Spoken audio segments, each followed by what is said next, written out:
Hi, everyone. Thank you so much for joining us for our webinar on how to boost your fertility naturally.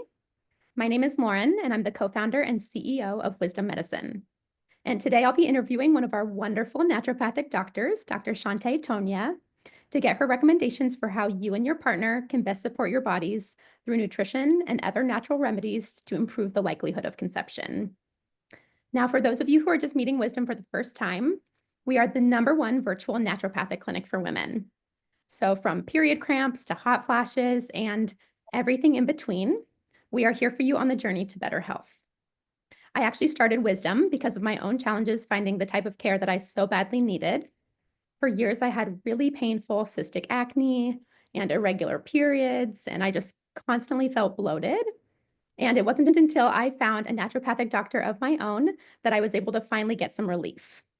Um, and so now at Wisdom, our doctors and nutritionists help women who are going through the same types of challenges that I was. And we do this by offering them an approach that effectively addresses the root causes of symptoms. We will share more about Wisdom's approach as we chat today, but before we dive into our conversation, I'd love to pass it to you, Dr. Chante, to introduce yourself as well. Thank you so much, Lauren. Hello, everyone. My name is Dr. Chante Tonia. Again, thank you so much for joining our webinar today as Lauren and I discuss fertility. I am a licensed naturopathic doctor. I'm located in New Jersey, and one of my favorite areas of focus is women's health and hormonal balance. So I'm so excited to share information with you today. Amazing. Thank you so much, Dr. Chante. Now, for all of you who are joining us live today, please feel free to drop your questions into the chat throughout the webinar. We're going to save about 5 minutes at the end to answer these. And before we get started, I just want to take one more moment to say that fertility is something that everyone has such a different experience with. So today, as we're talking through different ways to boost your fertility, we're going to be mindful of those who have had challenges on their fertility journey. And I'd also love to encourage you to remember that everyone's body is unique, and therefore fertility support does vary from person to person. So Dr. Chante is going to share what she has seen work most often in her practice, but please ask your doctor before you start anything new.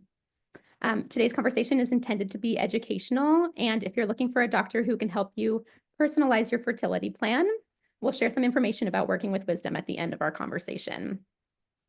Now, to dive in, I'd love to set the tone by just thinking about where your partnership, Dr. Chante, begins with the women who come to you for support with fertility. What do you usually recommend as the first step? Sure. So as a first step, I want to ensure that the women that I'm working with understand their menstrual cycle and their monthly fertile window. And you'd really be surprised that this is something that a lot of women are not even aware of. It really makes a big impact on their conception journey to know and understand their menstrual cycle. And so I like to inform them that there are only 6 days in their fertile window that they can conceive each month. And a lot of women do not know this. And this would include the 5 days before ovulation and ovulation day. And so we want to make sure that the woman's body has enough sperm when that egg is released to ensure that, she has the most optimal chances for conception. Amazing. I think it's so important that you pointed out how many women are unaware of their fertility window. In my experience, so many women are taught from a young age to be careful of getting pregnant at any time during their cycle. And so now as we're kind of flipping the script and we're thinking about fertility, I can absolutely see why starting with helping your clients understand their fertility window would be a really useful first step for them. Now, once your client has become really familiar with the fertility window, what are some of the other factors that we may want to pay attention to when it comes to fertility? Yeah, so again, making sure that they're tracking their menstrual cycle and that they're timing their ovulation so they know what their norm is, right? So that not only for fertility, but just for general health, if something becomes off, they know what's normal for them. Also, talking about egg quality, especially as the woman ages, and sperm health. Oftentimes we just focus on the woman and we don't really put enough emphasis on the man's health. And then also talking to them about lifestyle factors, which include diet, exercise, having good quality sleep hygiene, stress, and just not having a lot of exposure to environmental toxins is very important. And then we have conversations about what does their hormonal health look like to them, right? Do they have any hormonal imbalances such as PCOS or hypothyroidism? These are things that we definitely want to address because they're key factors that play a role in their fertility journey. And then if they have any type of pre-existing health conditions such as fibroids or endometriosis, have they had a discussion with their gynecologist about what their fertility journey looks like? Do they need to have surgery? So these are the things that we talk about because they're factors that definitely play a role on the conception and their fertility journey. Wonderful. I think that so many of these factors we're going to unpack today together, but this is also just such a great list for our attendees to bring as a topic list to their Mhm. doctor as they're starting to talk about fertility. So great to know that these are like the key things that we want to be paying attention to. I also think that because there are so many factors that go into fertility, Yeah. it can often feel overwhelming to women. And I know that there's one main thing that we do at Wisdom to help our members best understand what their bodies need so that trying to conceive can feel less overwhelming. And Yeah. that main tool is comprehensive lab testing. Mhm. Could you please share a little bit more with us about how testing comes into play when preparing for fertility and if there are specific labs that you like to order as a naturopathic doctor? Yeah, absolutely. So there's standard labs that I would order for pretty much any woman that's coming in that wants to optimize her health. And those would include like a CBC, just which looks at her blood count, blood cell count, a comprehensive metabolic panel that looks at like fasting glucose and liver enzymes and things of that nature. Also, I would often throw in a fasting insulin, which I don't see a lot in the conventional medicine space. Even when our members are bringing in their lab results for me to review, that's not often included. And I like to look at that for their metabolic health. Hemoglobin A1C, which looks at their blood sugar over a 3-month period. I do a lipid panel, which looks at their cholesterol and their triglycerides and making sure that they just have really good cardiometabolic health before they even try to conceive. Also, making sure that their inflammation levels are not high, and I usually look at high sensitivity C-reactive protein for that, and their nutrient status. So vitamin D, iron, ferritin, which is the storage form of vitamin D. And then if the woman is working with her gynecologist, I often will encourage her, especially if she's over the age of 35, I would encourage her to have an AMH, which is anti-Müllerian hormone, and that gives us a good picture of what her ovarian reserve or egg quantity looks like. And then possibly an HSG, which is a test that looks at the fallopian tubes so that we can ensure that the fallopian tubes are open and not blocked. And then for the male partner, I recommend a semen analysis, which looks at sperm count, sperm motility, and morphology, which is the shape. And then I also will throw in some hormonal testing. So I would look at estradiol and progesterone, follicle stimulating hormone, which also looks at ovarian reserve, luteinizing hormone, which is very important for women who have PCOS. Prolactin, because elevated prolactin levels will definitely suppress ovulation, which we don't want when we're trying to conceive. So I'll look at that. 17-hydroxyprogesterone, which is a precursor to cortisol. So this helps to identify if there's adrenal stress dysfunction. And then I would also do a full thyroid panel, which is often overlooked as well. And so making sure that I'm looking at all the markers that are associated with thyroid health, as well as testosterone and sex hormone binding globulin hormones. And then as far as the functional medicine labs that I would look at, I like to order the Dutch Complete, which is a comprehensive urine hormone panel looking at the mother hormones in the body as well as their metabolites or breakdown products, as well as some of the nutrients that are needed for hormone balance. So this is a good start to see what your overall hormonal picture looks like. And then, sometimes women come in to see me and they're wanting to optimize their fertility, but they have other issues. So, like if she has gut issues, I may want to do a GI map stool test to see what's going on in her gut microbiome, or food sensitivity testing if she has food sensitivities or food allergies. heavy metal testing, which can definitely be beneficial because if you're having a lot of toxins in your body, that can impact fertility. And then also an omega-3 to omega-6 ratio to see if she has a good amount of omega-3 fatty acids in the diet and not too much of the inflammatory omega-6s. And so that's generally where I would start. Not that I would order all of these because it would be very personalized, but these are some of the labs that I've ordered for fertility with the women that I work with. Amazing. What I love most about the list that you just gave us is it's the perfect example of how comprehensive the lab testing is that we do at Wisdom. I know that you mentioned that sometimes with primary care, things like a thyroid panel might get overlooked. It's very true that that's not commonly ordered in conventional care.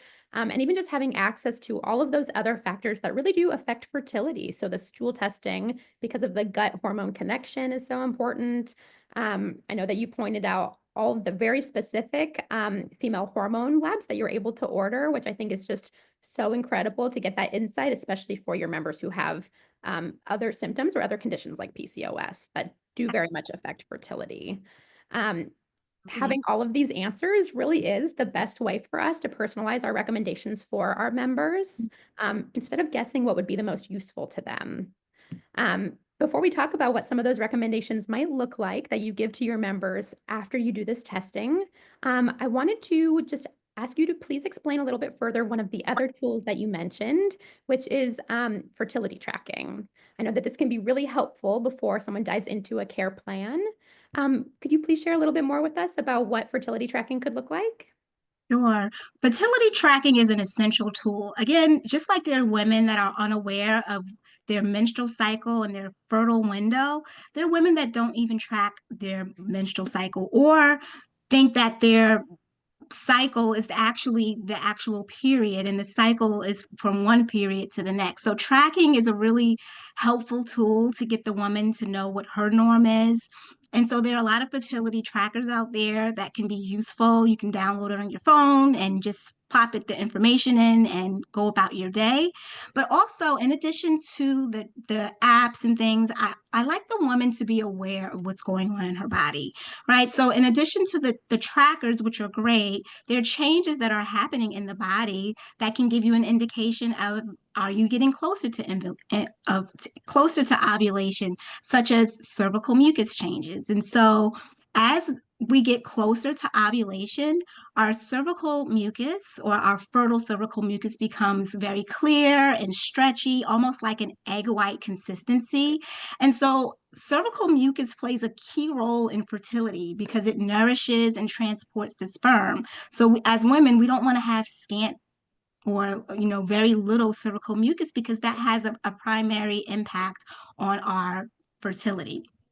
And so for the woman who may not have a lot of cervical mucus during this time of the month as she's getting ready to ovulate, how do we increase that, right? Hydration, so making sure that we're drinking water, maybe even throwing in some electrolytes to make sure that we're getting cellular hydration, increasing our omega-3 fatty acids, whether it's with fish oil or cod liver oil or with the foods that we eat, such as grass-fed beef or sardines or salmon.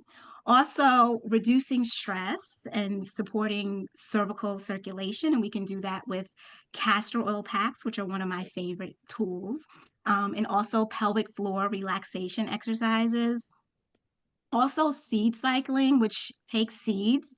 Certain seeds we'll eat certain times of the month, and that actually helps to improve our cervical mucus, as well as herbs such as maca root. And then increasing blood flow and circulation to our reproductive organs with supplements such as L-arginine and evening primrose oil. The one caveat with evening primrose oil is you don't want to use it after ovulation because we want to make sure implantation happens, and that can stimulate some contractions that might impact that. Good to And know. yeah, and then also supporting or using basal body temperature as a tool. So you can check your temperature first thing in the morning before you get out of bed. And usually after ovulation, you'll notice a slight increase in your temperature.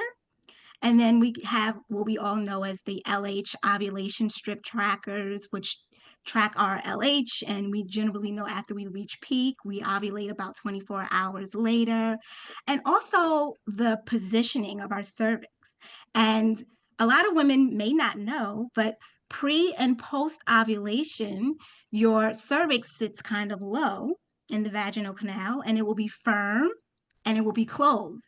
But as you get close to ovulation, it moves up higher and it becomes soft and it opens so that the sperm can get in. So just being aware of these changes that are happening in the body is extremely essential, because if you don't have the apps that you want to use, you can definitely note the changes that are happening in your body. What I think is so beautiful about this whole process of tracking, both through noticing the changes in your body and through using the apps and the strips, is it's really, in some ways, forcing you to become even more familiar with your body. You're developing an even deeper relationship with it by becoming so in tune to the changes that it goes through throughout the month. So, in addition to, of course, the ideal goal of conceiving and getting pregnant, I think it's just so beautiful that there's that aspect along the way too, where you're really just learning so much about your own body. Absolutely.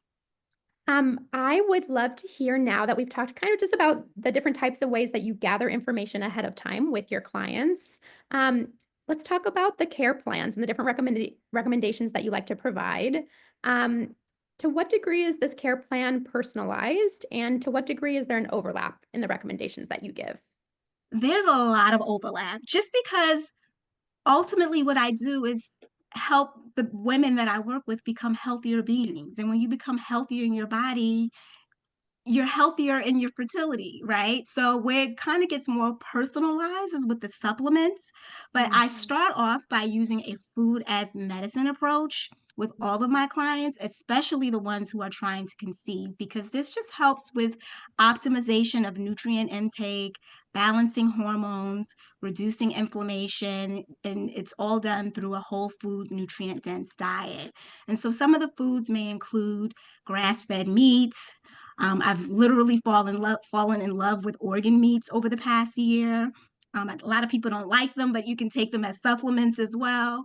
Wild caught fish, pasture raised eggs, organic full fat dairy if you're able to tolerate it, good healthy fats, which are essential for hormone production, such as cold pressed olive oil, beef tallow, avocado, having raw nuts and seeds in the diet for nutrient support as well. Supporting the health of the gut microbiome with fermented foods such as sauerkraut, kimchi, yogurt, and green leafy vegetables, as well as cruciferous vegetables because of the sources of folate, magnesium, and also the benefit of estrogen detoxification. And so the rule of thumb that I tell to all of the women that I work with that are trying to conceive is you want to avoid preconception, the same things that you would avoid in pregnancy. Mm. And where it kind of gets personalized, as I said, is with the fertility supplements, right? So I'm always recommending these women to have a good quality prenatal and to not just start it when you're pregnant. I recommend starting a prenatal at least a year before you decide you're trying to conceive, so that you can have adequate stores of those nutrients that are needed for a healthy pregnancy. Also, organ meats, again, grass-fed beef liver, beef tallow, bone marrow supplements, fish eggs. I know it kind of sounds off the wall, but they're extremely nutrient dense. And sometimes if a woman's nutrient status is very low, she might need the extra food-based supplements to help her. Fish oil, which will help with inflammation, cod liver oil, which also has some of the fat-soluble vitamins like vitamin D, and then vitamin D, CoQ10, and inositol. Environmental factors also play a key role in the fertility journey. So just minimizing chemicals and hormone disrupting endocrine disruptors such as plastics and household products that have chemicals, pesticides, and herbicides, making sure that the woman is prioritizing sleep. I always say, show me a woman that's not sleeping, and you're going to show me a woman that has some type of health condition, because sleep is where our body is able to nourish and heal and reset. And if we're not getting enough sleep, that's not happening. So, having a consistent sleep schedule, waking up and going to bed at the same time, and aiming for at least 7 to 9 hours of sleep If you're having trouble with sleep, I often recommend lowering or minimizing your exposure to blue light at night, which comes from the phones, scrolling at night, TV, computer. We want to make sure that we have optimal melatonin levels at night so that we're sleeping. And then managing stress, right? High amounts of stress, chronic stress can definitely increase cortisol levels, which can suppress our reproductive hormones. And then mind body practices can be beneficial as well. So meditating, deep breathing, acupuncture, journaling, as well as therapeutic support, so if you have a history of trauma, things that you need to work through, working with a therapist can be beneficial to your conception journey to help with the stress. And then moving the body. So if you're moving the body, if you're moving your body in some form before conception, you can continue to move your body during pregnancy. But I wouldn't go overboard in pregnancy if that's not what you were doing pre-conception.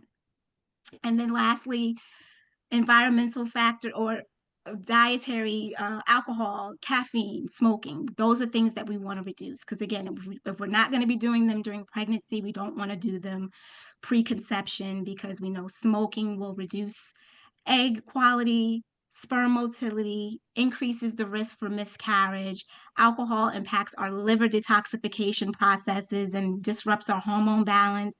And caffeine can also increase cortisol levels, which in high amounts can have an impact on implantation. Well, Dr. Chante, this list of recommendations is so thorough. And I think that that's one of the huge benefits of working with a doctor like you who takes the naturopathic approach is that you are going to spend just as much time talking with them about nutrition and supplements as you are about their lifestyle, because those factors really do matter just as much. You talked about the importance of sleep. If someone's not Yeah, sleeping, that's going to impact all of these other things with their health, very much impact their fertility as well. So absolutely. love that you emphasize those recommendations just as much. Um, Yeah. I also wanted to mention for those who are attending live today and for those who are watching the recording, we did create a grocery list, just recapping all of the different fertility supporting foods that Dr. Chante just listed. So we will be sending that to you after today's webinar. So please keep an eye on your inbox for that.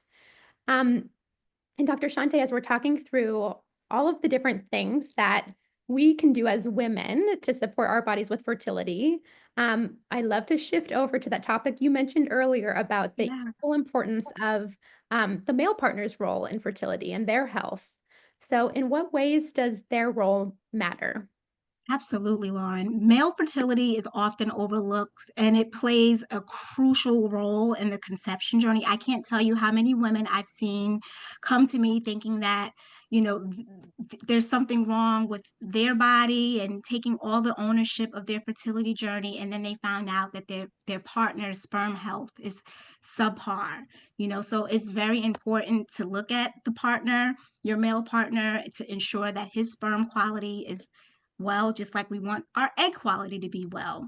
And so there's some nutrients that are very good for optimizing sperm health, and they include zinc, which helps support testosterone levels, CoQ10, which helps supports motility, omega-3 fatty acids, which we know reduce inflammation, vitamin C and E, which helps reduce the oxidative stress, folate, which is vitamin B9, which is essential for sperm DNA integrity, and L-carnitine, which helps with sperm motility. So a lot of these nutrients are often, of course, we want to eat the dietary recommendations that have these, but we also know that there are a lot of supplements out there that target men's health for their sperm, and a lot of them will have a lot of these nutrients in here. And again, just like with the women that we work with, we want to, the men, their partners, they want to avoid smoking as much as possible because it reduces their sperm count and motility. Alcohol lowers testosterone levels, and excess caffeine also negatively impacts sperm health. But the one thing with men that I wanted to mention is that some may be on prescription medications such as testosterone or anabolic steroids or certain antidepressants, which can harm sperm. So I would recommend that if a woman knows that her male partner is taking any of these medications, that they have a conversation with their medical doctor just to talk about maybe other options that might not have such a negative impact on their sperm health. And one thing that I want to highlight too, because I know you mentioned so many important supplements that the male partner could be taking, and these lifestyle factors are just as important. And while we are a women's clinic, we do very much support male members as well, many of whom are the male partners of our female members. And so, what's great about being able to support them more one-on-one when they are members, that we can also help them do personalized lab testing, so that we can really help them uncover similar areas to work on for their health, like we are doing with their female partner. And it can help us more specifically personalize the supplements that we recommend too. Um, Absolutely. yeah, absolutely. Dr. Chante, I'd love to hear your thoughts. What do you recommend when a female client and their male partner have been working on all of the things that we've already talked about today? They've been very committed to working on their lifestyle and just being really intentional about their health. But they've been having trouble conceiving for a while. At what point is this considered infertility? Yes. So a woman who has a woman who is under the age of 35 years old and has gone 12 consecutive months of having unprotected sex has not conceived will have the clinical diagnosis of infertility. And for a woman who's over the age of 35 years old, she will get that diagnosis after 6 months. Mm, okay. Um, Yeah. And beyond all of the things that we've already talked about, say they are reaching this point where they're in the Mhm. fertility window or infertility window, excuse me. Is there anything that you do to support them beyond all of the things that we've already talked about? Yes, absolutely. So I really hone in on supporting the mind body connection, especially for the women that have been trying to conceive and it just hasn't happened in their expected timeline. It can be very discouraging. And we live in a society where it says if it hasn't happened by this, like it's almost like a lot of the women feel like they have no hope or they Mhm. have to go the IVF route. And there's a time and a place for that. But I often encourage the women that I'm working with to hone in on the energetic and the mind body connection, right? So I encourage prayer, meditation, abdominal massage, which really helps to promote blood flow to the reproductive organs and just connect to the womb, right? Journaling and just guiding them through processing grief, fear, limiting beliefs associated with their body and their ability to be a woman because they may not have conceived yet. And I guide them to say things like, what would you say? What would I say to my future baby? Mm, What fears do I have around pregnancy or motherhood? And that's often helpful to them. We'll talk about affirmations and we'll create affirmations together, such as my body is preparing for a healthy pregnancy in divine timing. I am open to receiving new life, right? This can really help shift the subconscious mind. And the fertility journey for a lot of women can be so stressful. And that's the last thing the body needs. I tell the women that I'm working with, a baby cannot grow in a place where it doesn't feel safe, right? So mm, we really focus on helping the mother and the father to be, right, get in a better place in their mindset. And we talk about somatic practices such as gentle touch and dance and self-soothing techniques to really help release stored emotions and tension in the body.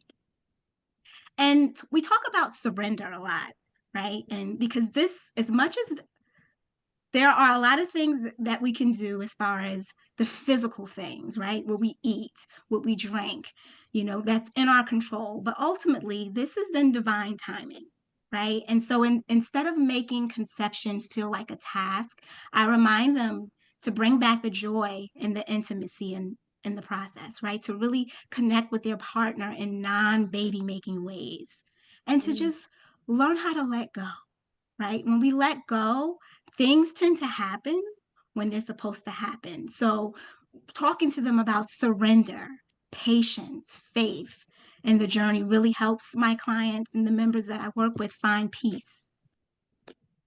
This is so special that you take this approach with your clients because, as you mentioned, infertility can be so discouraging Mhm. and stressful.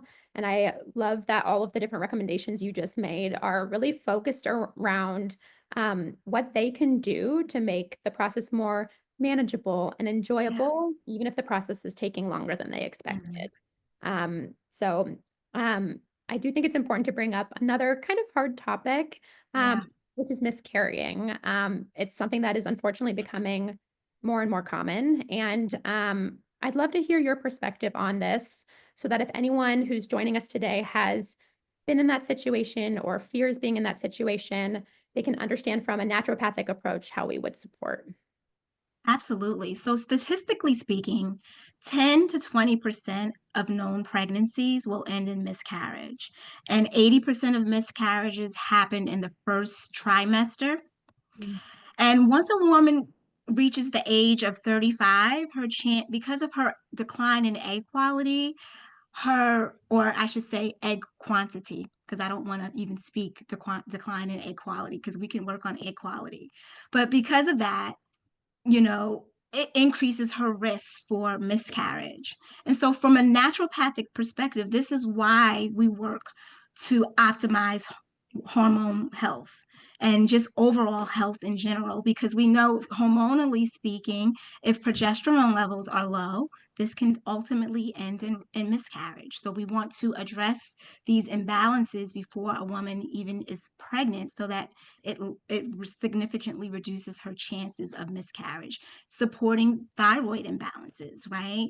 Nutrient deficiencies. These are a lot of the things that we do anyway, but supporting them on a woman that's trying to conceive is essential for carrying a full pregnancy to full term, right? Supporting healthy blood sugar and insulin resistance. This is why we do such comprehensive testing because, we can support what we know, but we can't support what we don't know, right? Oftentimes, a woman may have autoimmune or immune issues such as thyroid antibodies, Hashimoto's, histamine issues. We want to definitely support that before she gets pregnant because that can ultimately end in miscarriage. Supporting poor egg quality and sperm quality, circulatory issues, where there's not a lot of blood flow going to the reproductive organs, such as with fibroids and endometriosis. We're supporting that with castor oil packs and helping the woman to be aware of like a lot of the environmental toxins that she may not even know she's being exposed to, and it's just something as simple as not heating up your food in the microwave in plastic or trying not to drink out of plastic water bottles every day can make a difference.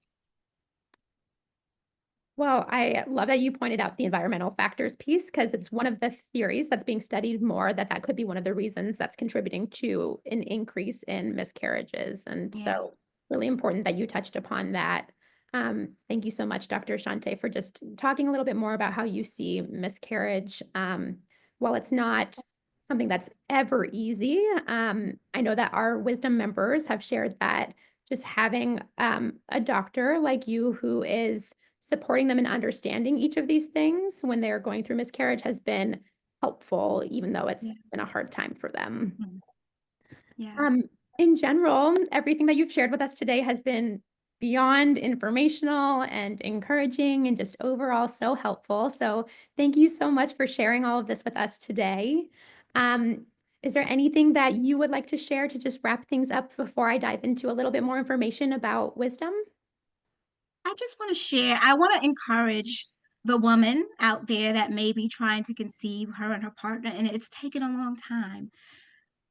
As much as, it's hard not to stress, but try to let go, enjoy the process, and know that your baby will come when your baby is supposed to come.